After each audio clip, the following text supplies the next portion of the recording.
What's going on, everyone? So the New York Knicks opened their season with a blowout loss to the Boston Celtics. And, you can really write it off as like, hey, Boston set an historic pace for three-pointers made and whatnot. But it was more than that, right? It wasn't just Boston shot the lights out and that's why New York lost. I mean, New York got out-hustled and outplayed in literally every category.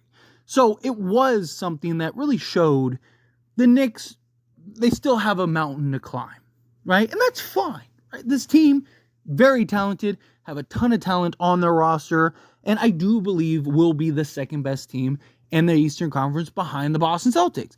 It's going to be a real growth. It's going to be a real, journey to get there, but those are always the best, right? Rather than just walking out the gate and now you're just greatness where, it's nice to kind of go through the struggles and the trials and tribulations. So that way, once you do get there, it's much, much more awarding, much more accomplished.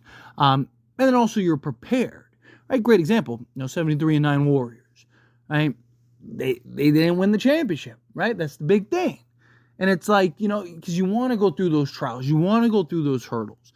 You want to go through those things. And it's just like, I do believe that the Knicks can get to that point to where I think that this is something that they can really look at and go, okay, we're not there yet. We're not at that peak. Boston is at the peak. We're not anywhere close yet. We have a lot of work to do, and we got to strive ahead. But a big concern right now is you look at this roster, right? And even their depth obviously is a little concerning, but you look at the top teams outside of like OKC and really the Minnesota Timberwolves, I guess, is another team you could argue, right? As far as like depth, most of the top teams are really only like 6-7 deep anyway. You look at the Knicks and they're basically where you need to be as far as the depth chart goes. Definitely some concerns about injuries and whatnot. But this team's got good size, good versatility. You got the two bucket getters in Karl Anthony Towns and Jalen Brunson. Right, you got the three defensive, do dirty work type of guys. Especially Josh Hart is a guy that'll basically do whatever you need. Rebound, one of the best, if not the best, rebounding guards in the entire NBA. Guy that'll sacrifice his body. You got Mikal Bridges, OG, two just defensive, versatile wings that can defend essentially 1 through 5. Right? The Knicks are in a very good place and on paper look like a very formidable team. But you need every piece to be the best version of themselves as possible, particularly when you're going up against a team like Boston. Again, you look at Drew Holiday, Derek White, right? These are two guys that are very similar to, they're not stars, but they're like the high-end blue chip role guys. If they're like your third best player, you're a very good team.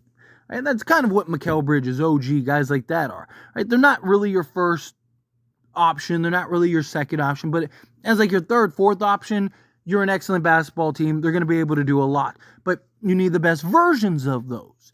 Right? You see, Drew Holiday, best version of himself. Derek White, best version of himself. You win a championship.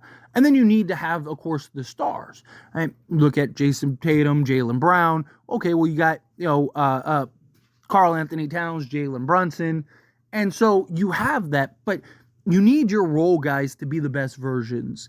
And you need the role guys to be able to not do things to affect their overall game, like Mikal Bridges. Now, Mikal Bridges decided to change his shot, and it's kind of been a running meme. It's kind of been just this kind of just talking point in a lot of ways. But it's very warranted given how bad his shot looks now. Like, he didn't have a broken shot. Like, it's like, I don't know why you would go and change it the way that he did. And look, could it be as simple as, like, getting comfortable and getting in the... Sure, but it's a little bit of a concern. Like, you need him to be the best version of himself right out the gate immediately. You don't need him going around and having to learn how to shoot all over again, especially for a guy that wasn't terrible shooting the basketball. And so it's just like, I don't know why he decided, hey, I'm going to a new team, a new organization. I'm going to play a specific role now. And basically the Phoenix Suns role, right? Which, hey, Phoenix got to the NBA Finals. So it's just like, okay, we're going back to that type of role. Let me change one of the biggest aspects and needs of that role and put myself in a position where I'm worse. I mean, it was clunk city for him.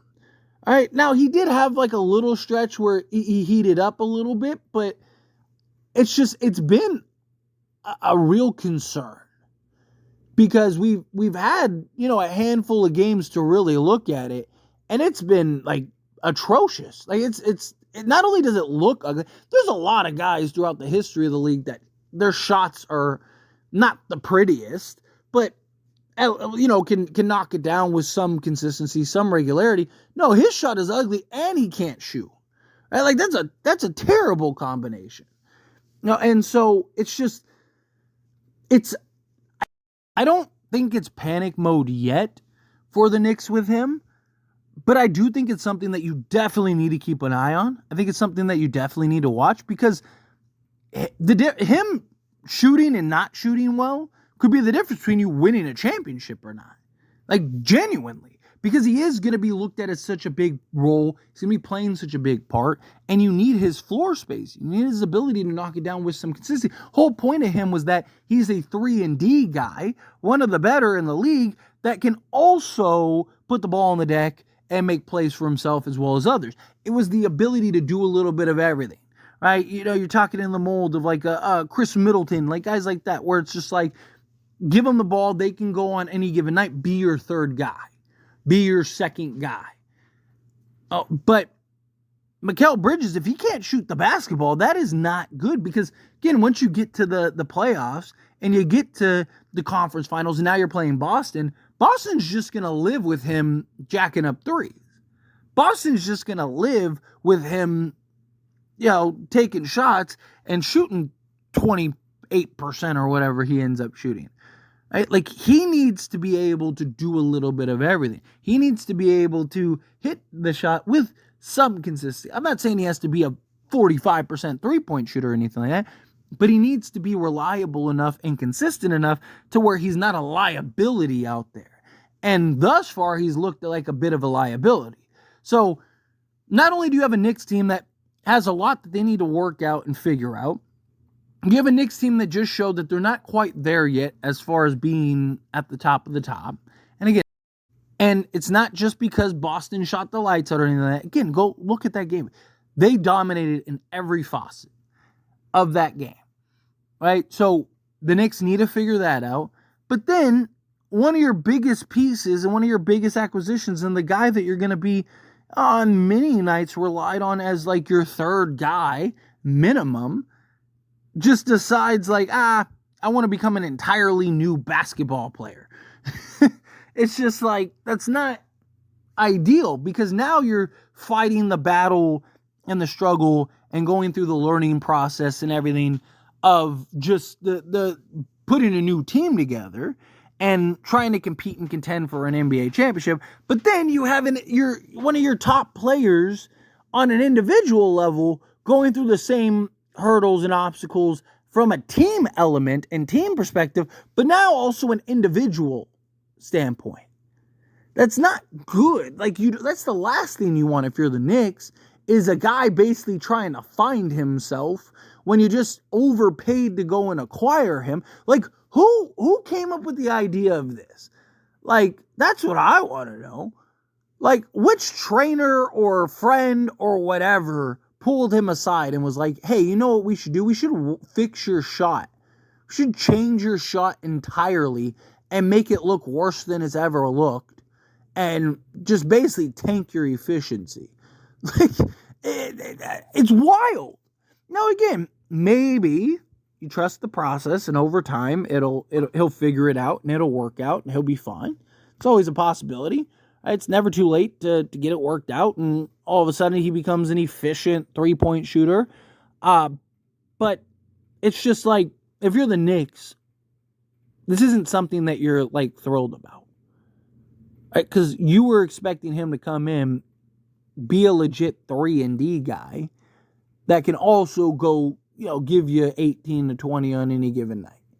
be a guy that can put the ball on the deck and just light it up with the best of them. If he can't shoot anymore, that really limits not only his abilities and his efficiencies, but it limits also the Knicks' abilities and the Knicks' efficiencies.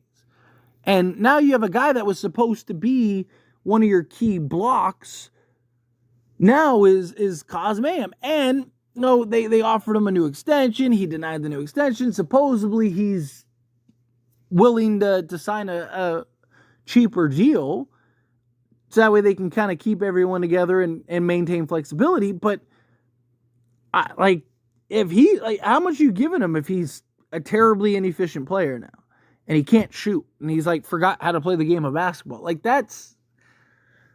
I don't get it. I don't know why he decided to do it after all this time, but yet here we are. I mean, he literally built a career and got paid, got the bag, being one of the premier 3-and-D guys, and decided, hey, it's a great idea. Let me just change my shot entirely.